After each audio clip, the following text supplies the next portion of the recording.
தேனி மாவட்டத்தில் வறட்சியின் காரணமாக தென்னை விவசாயம் கடுமையாக பாதிக்கப்பட்டுள்ளது. மீட்டெடுக்க அரசு முன்வர வேண்டும் என விவசாயிகள் கோரிக்கை வைத்துள்ளனர். இதுகுறித்து விளக்குகிறது இந்த செய்தி தொகுப்பு.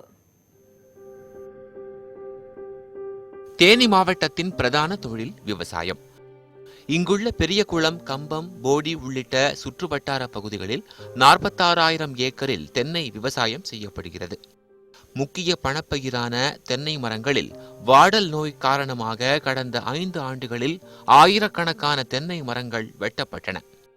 இந்த நிலையில் பருவமழை பொய்த்து போனதால் கடும் வறட்சி ஏற்பட்டு 3 லட்சம் தென்னை மரங்கள் கருகி பயனற்று கிடப்பதாக விவசாயிகள் வேதனை தெரிவிக்கின்றனர். ஒரு 300 மரம் போட்டிருந்தேன். பகுதி மரம் நோயில் தாக்கி அதுவும் நோயில் போச்சு. அதுவும் கிணத்துல தண்ணியும் இல்லை.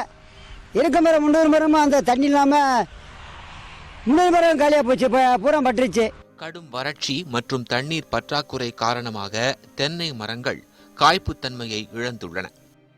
இதனால் விவசாயிகள் பெரிய அளவில் நஷ்டத்தை சந்தித்துள்ளனர். மாற்று விவசாயத்திற்கும் தண்ணீர் இல்லாமல் தவித்து வருவதால் அரசு உரிய நஷ்ட ஈடு வழங்க வேண்டும் என தென்னை விவசாயிகள் கோரிக்கை விடுத்துள்ளனர். பட்டுப்போன மரங்களுக்கு ஒரு மரத்துக்கு 1750 ரூபா வீதமும்.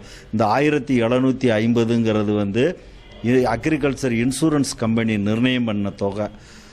காய்ப்பு தன்மையை இழந்த மரங்களுக்கு ஒரு மரம் ஒன்றுக்கு ஒரு 700 ரூபா வீதமோ விவசாயிகளுக்கு கொடுத்தாத்தேன் அந்த தொகையை வச்சுட்டே மேற்கொண்டு அந்த விவசாயி தனது வாழ்க்கையை நடத்த வேண்டிய கட்டாயத்தில் இருக்கிறாங்க.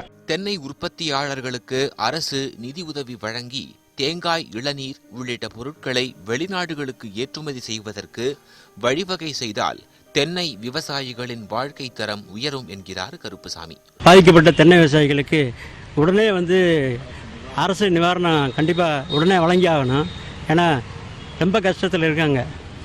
அப்புறம் அங்கே தண்ணீர் சேமிக்கிறதுக்கு செறிவூட்டல் திட்டத்தை அவசியம் கொண்டு வரணும்.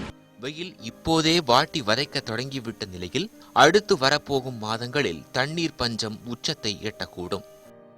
அரசு இப்போதே விழித்துக் கொண்டு உரிய முன்னெச்சரிக்கை நடவடிக்கைகளை எடுக்க வேண்டும் என்பதே மக்களது எதிர்பார்ப்பு.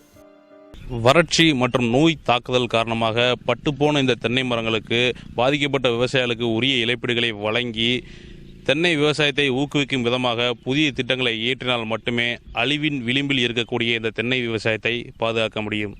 தேனியிலிருந்து சதீஷ்குமார் தங்கமுத்து, நியூஸ் 18 தமிழ்நாடு.